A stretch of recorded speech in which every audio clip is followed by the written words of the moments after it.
Hey everyone, so I've been playing the Nioh 3 alpha demo over the last few days. I think it's been well over a week at this point, and I have overall been really enjoying it. There's a lot of new systems put into the game, and many viewers on my channel are worried about what some of the changes could mean for the final release of Nioh 3.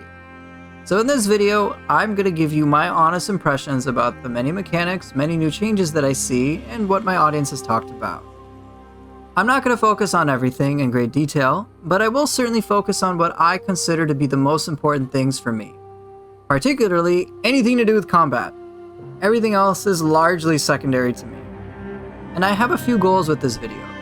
One, I want to change how we discuss things about the game with each other, at least on my channel, so it all feels like we're on the same team advocating for the best possible Nioh 3. And here's why. In the times where I've, say, frequented Reddit, observed some other videos talking about Nioh 3, I've seen some instances where some people speak about Nioh 3 in like the most alarmist doom and gloom clickbait capacity, and I gotta be upfront, dealing with this enough, I've dealt with this enough times to the point I'm just kind of tired of it. I instead want a proactive and overall positive experience for anyone on my channel that gets us all incredibly excited about what's to come. So rather than it being like this mentality of approaching the game where it's just like, hey, I don't want the game to be shit, it's like, no, instead of just trying to prevent a loss, why aren't we discovering things where it feels like we're winning more? I want more of a win more attitude, if that makes sense. And I want that same feeling to come that we had when we even heard that Nioh 3 is coming out in early 2026, and then we got a demo. We were like, oh shit, this is awesome. I want to get into it. I want to get all hyped up. So that's the kind of feeling I want to keep perpetuating when it comes to Nioh 3 and in general with my channel. And also, before I say anything else, if you haven't already, make sure to give your honest feedback to Team Ninja about what you have seen in the demo. Make sure to do so in their survey, which I will have linked for you. I've already submitted my feedback to them, outlining my concerns and what I would like to see more of. In an absolute simple nutshell, I think the overall direction is very promising for Nioh 3, and I just hope that everything that was introduced in this demo gets fully flushed out, so that I don't feel like I'm losing on a single thing from Nioh 2. So, let's dive into one of the biggest changes in the game. Samurai style and ninja style. I actually really enjoy each of these styles, even in this alpha demo. They each feel really good, and they have a tremendous amount of combo potential. Combat has gotten at times crazily complex, intense, and lightning fast. What I have here is the samurai style basic controls, and it functions fairly similarly to what I expected from Nioh 2. So we have the usual key pulse mechanic, purified yokai realm, which is pretty awesome. There's no key pulse on dodge at this time, and honestly, I haven't really needed it because there's so many mechanics that take its place. So for example, we get deflect. Press L1 before getting attacked by anything, so even elemental attacks, literally anything, except a burst attack to repel it. Successfully repelling an attack will restore your ki and increase your ninjutsu and arts gauges as well. You will also move while repelling attacks with L. It's awesome. They have also introduced the Frost Moon mechanic, which are extra attacks you can throw out on a ki pulse. They cost no ki whatsoever, and they're very versatile. So for example, low stance will position you back, kind of like a little dodge, and an attack for free. Mid stance, if an enemy attack hits you during the animation before you attack, you will repel the attack. So it's a really great counter attack. For free. And you can all use these during Flux. They're great. And then Frost Moon Heaven. It's a hyper armor attack that does, amongst the three, the most ki damage and most health damage. It's surprisingly powerful. And it's free. Now that's not all though. That's not all. There's the arts gauge mechanic. So from arts proficiency, which will give you incredible benefits once you fill it up. The first skill you use is entirely free. You can chain multiple skills back to back as you deal increased damage with decreased ki consumption. So for those of you who have seen me play Nioh 2 with the skill expansion mod, it's like that except on steroids. It's amazing. So for example, when I use Odachi's Moonlit Snow to activate Art's proficiency, it costs no ki. And Moonlit Snow normally takes well over 50% of my ki. It's free, and it's a damage boost, and it's awesome.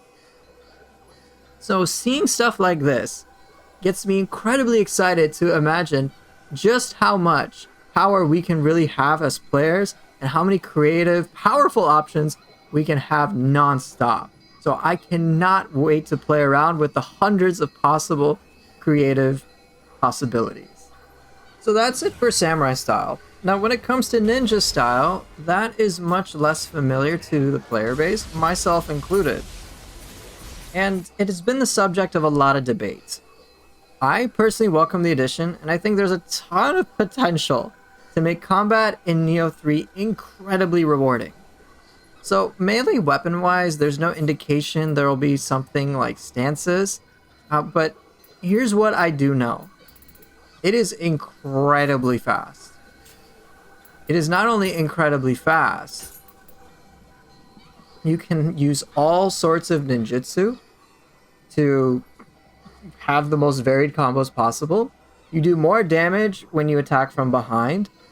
Ninjutsu itself, you can replenish very quickly by attacking, so it's kind of similar to Empowered Ninjutsu from Nioh 2, which was available on New Game Plus 3 or Dream of the Wise and beyond.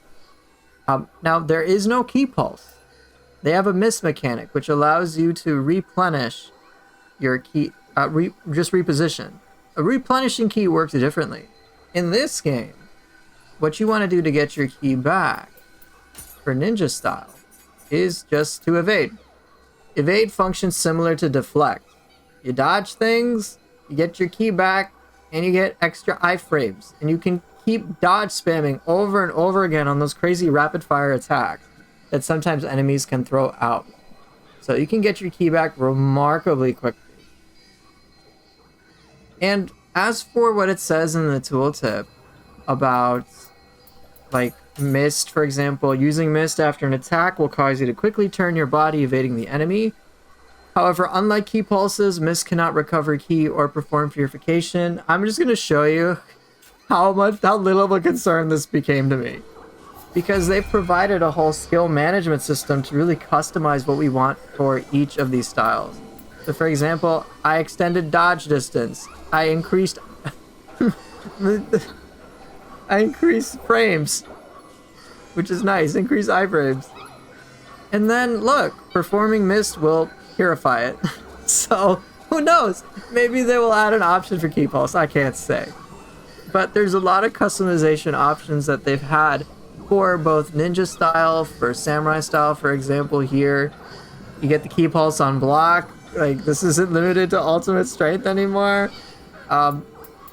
More deflect, like increased parry frames. I mean, there's a lot of customization that's possible. So, and this is just tip of the iceberg as well. So we have yet to fully see the scope of things when it comes to ninja style.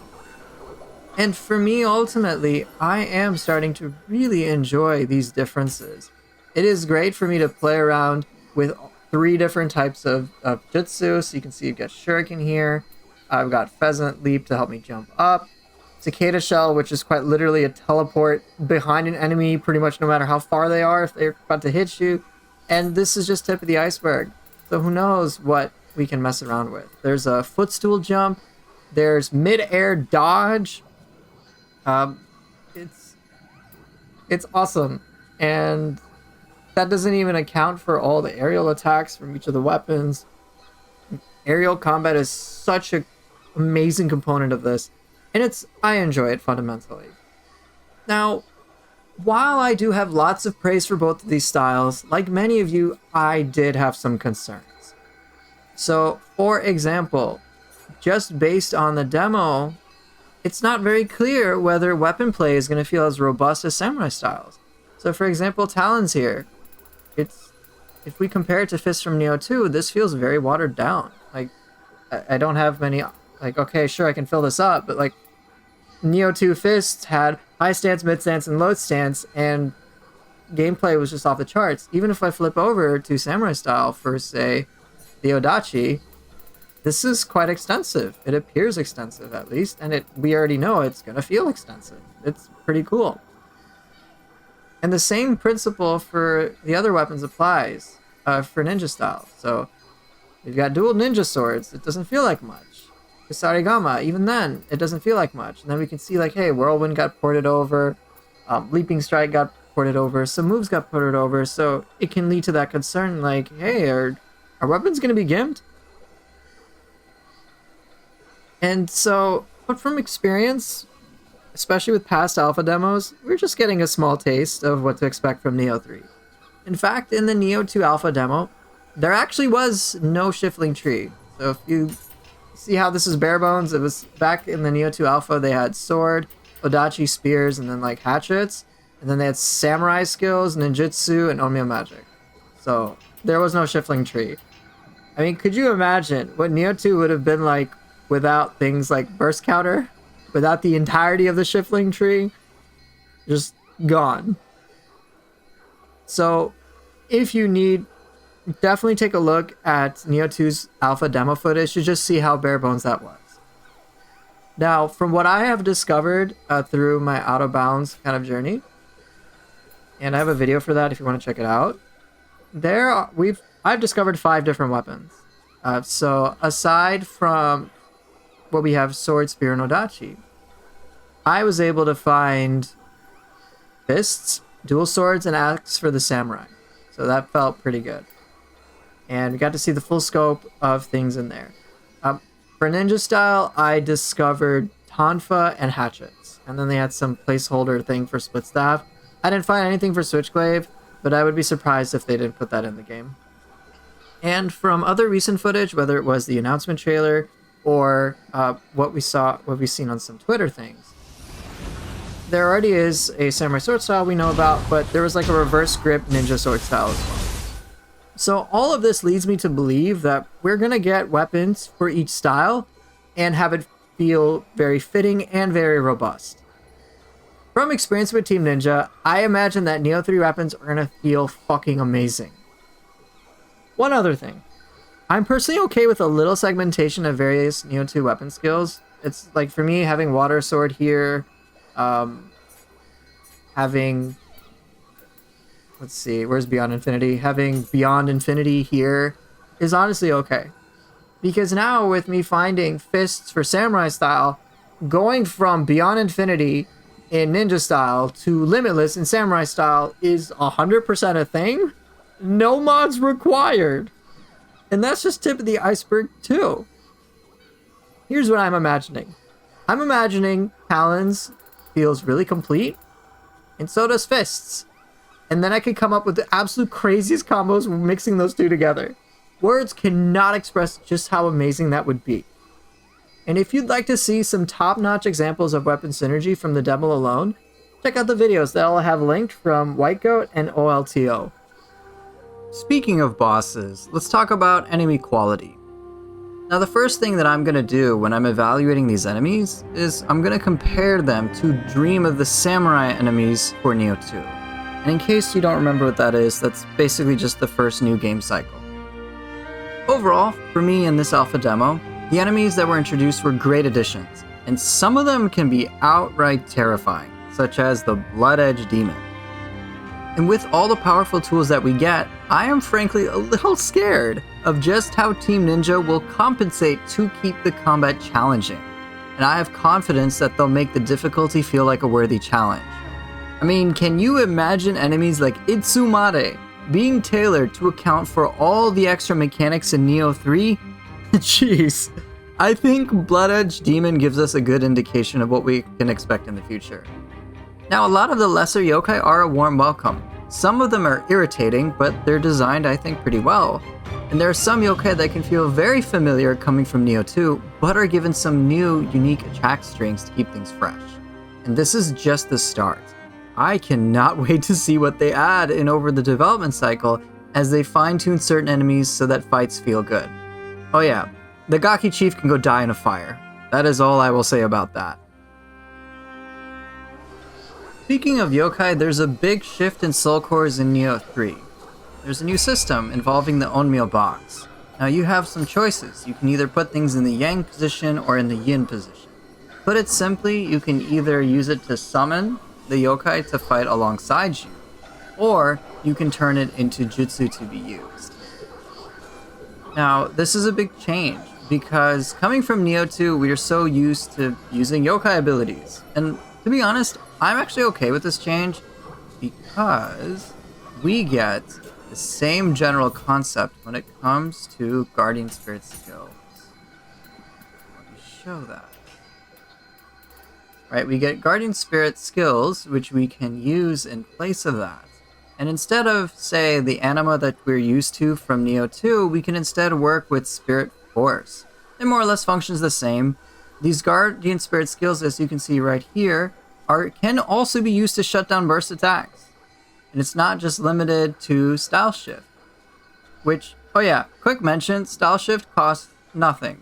It's a free thing you can use on demand, even in midair. So no more needing one anima to use a burst counter, which I think is great. I'm also fine with the change towards going towards Guardian skills, because I cannot imagine how absolutely busted it would be to shut down burst attacks using yokai abilities like Ippon-Datra or Aberrant Soldier, or something like Kasha, which is just non-stop, just Beyblades everything and completely negates the threat of all burst attacks. Now, so far, the demo has only introduced 3 different Guardian Spirit skills. So, we have Thunderous Kick on Shinroku. It's fun. We also have 8-handed Blade. Lots of different hits. And then for Ninja Style, we have Thunderclaw Kick, which is pretty fun. And I think when it comes to Soul Cores, I think I've seen about like 12 different types. Some of these are just absolutely like bizarrely powerful, and it makes sense why you can only use one at a time. Like, take a look at this animation. This is just absolutely wild, and it just shreds everything like paper. Now, one concern that I think people have is whether or not this is going to flow well, and truth be told, this is a little premature for me to conclude, but so far my impression of the principles is pretty good so far. But one of the biggest concerns beyond that is whether we'll be able to refill these summoning seals without having to visit a shrine. Now, I can't make any conclusions about that so far, but given that, given the history with Team Ninja, and I suspect that this will be addressed with builds. Because after all, Ninja Style has a built-in empowered ninjutsu mechanic, so what's not to say there will be support for everything to do with Soul Cores, let alone every new mechanic and everything that's been introduced in Nioh 3. The truth is, I don't know what to expect, but I am quite confident that they will make things amazing, especially with constructive feedback from the community. I remember worrying about the builds in Nioh 2, particularly in Dream of the Wise when they introduced the Ethereal Graces. And in my opinion, they knocked it overall out of the park. So I have full faith they can do a good job this time. The community has also been quite vocal about the open world, open field, whatever it's called. I don't actually know what it's formally called. I'm just going to go with open world, even though I guess this doesn't qualify as that, I guess. The first thing I want to talk about with that is one of the nice additions with co-op. When you set up expeditions, you can explore the current area. So you and your buddies go kick ass in this open map, whatever it's called. I think that's great. We still have the same familiar things we had from Nioh 1 and Nioh 2, which was we can just do missions together. But we have the best of both worlds. And with the whole, I'm just going to call it open world. Feel free to make fun of me, that's fine if it's not open world. But from what I've experienced in this, I actually liked it. I actually like going from a shrine, being able to fast travel to multiple places. I liked how there were certain quests that I could complete in here. And I find it to be a really nice way to kind of pool a bunch of side missions together and not make it feel repetitive. I didn't really view it as a chore as opposed to, hey, I can start unlocking things and finding certain things in the map and getting certain collectibles. It was nice. It didn't really feel monotonous. It actually felt kind of relaxing. And every now and again there'd be a boss, like when I was doing the demo I fought Mezuki. And it was just nice. It was cool. So I was pretty happy with that. And honestly, I can't believe we're getting some semblance of an open world for Nioh 3. I think it's pretty awesome. I also do like the additions of music. I think the graphics are good enough for a sequel, but remember, I'm not that attached to amazing graphics from a Team Ninja game. A lot of the open world things I'm not even that critical about, because first and foremost, when I'm playing a Team Ninja game, the number one thing is whether combat is going to be top notch. If it is, if it's good, I am sold. For all intents and purposes, we could be talking about freaking grocery shopping, and they have grocery shopping cart combos. I'm all in. That's fine. And one other general statement that I've heard from people is that, like, oh gosh, the graphics, they're not that much of an improvement. I personally think they've done a good job with the art direction. I think it's kind of fun. It's pretty cool. But again, even if it looked exactly the same as Nioh 2, I'd be fine with it. But the extra visual details they've put in are quite nice. Also, now we have Living Artifact, which shares similarities to Living Weapon from Nioh 1, in that you get weapon-dependent movesets, and it's similar to Yokai Shift in that you can use Guardian Spirit skills to assist. But the one major difference between Living Artifact and what we had in Nioh 1 and Nioh 2 is that you can easily style shift between your two forms without any penalty. Now at this point in development, it appears to be a work in progress, but even just the bare bones things that we're seeing to this day actually looks quite promising. One thing that has surprised me is that there's even more tech and more cancels that players have discovered. I've seen jump cancels, slide cancels, and I've been able to pull off even more awesome pre-shifting tech in between the stances. So for example, in high stance I have Morning Moon, in mid stance I have Kick, and in low stance I have Swallow's Wing. But due to the way inputs now work in this game, for whatever reason, I can do high stance Swallow's Wing. I can do a mid stance Swallow's Wing. I can do a low stance Morning Moon, and all sorts of different combinations regardless, which is awesome. And that's just the beginning. Another thing I can't believe is actually how much flexibility they've put in with directional inputs. So now we can more easily use the full scope of skills for any given weapon. I think that's awesome. Now it does take some getting used to with all of these inputs, but I'm already pretty used to it coming from copious use of the skill expansion mod. I did find some of the inputs a little unusual as well, so if I go to the controls chart, one of the new inputs that I'm still trying to learn is how, as opposed to activating my active skills using block and then pressing a respective button, that now is taken over by Guardian Spirit skills. So you can see at the bottom, Guardian Spirit skill, L1, triangle, or square. And everything else is now kind of delegated to those directional inputs. Now, I've had to relearn quite a bit from muscle memory because of this. And one thing that is curious to me is that some inputs are just not used at all at this time. So for example, if you're looking at this controls chart, there's nothing to indicate R1 up or R1 down at this time. So what will that be used for? Will it be used to switch weapons to a secondary weapon on a style? Will it be used for flash text? I have no clue yet. I don't know. At this time, we can only equip one ranged weapon and one melee weapon, so having this input slot not be used whatsoever just feels a little jarring. But I'm going to associate that with the alpha demo being incomplete at this time. Also, R2 itself is just for style shifting. So, and sure, you can fire your ranged weapon when you're aiming, but that's it.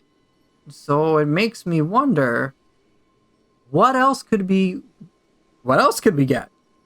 And I'm personally hoping for something that absolutely blows our minds. I'm pretty confident that they'll add in a third Guardian Spirit skill based on what they did in Nioh 2. So we'll just have to see. And that leads me to the last bit here. I ultimately have faith that Team Ninja will do an amazing job with Nioh 3, especially when we are giving them the constructive feedback to help them make sure that Nioh 3 becomes obviously better than Nioh 2. I'll tell you guys something too. When the Nioh 2 beta came out, I was very dismissive of yokai abilities. I was so stuck in the Nioh 1 key management system, and I was like kind of pissed off. I was like, I don't give a shit about yokai abilities.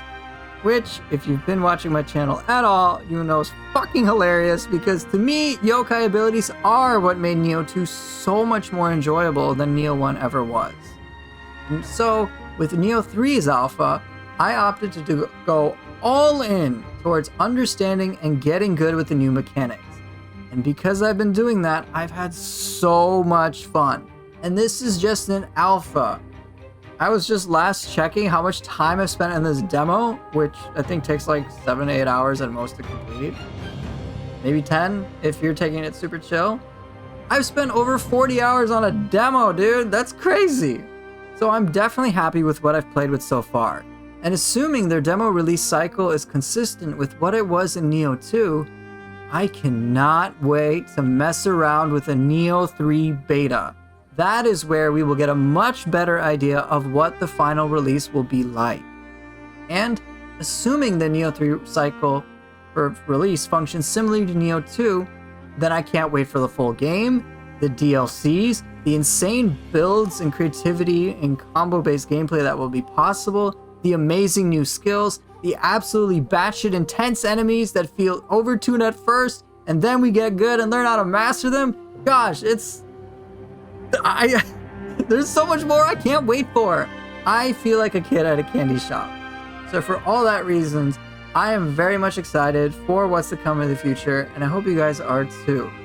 Thank you guys so much for watching this very long video. I appreciate all your support and for you giving me your time to hear out my thoughts, and I will of course see you guys later.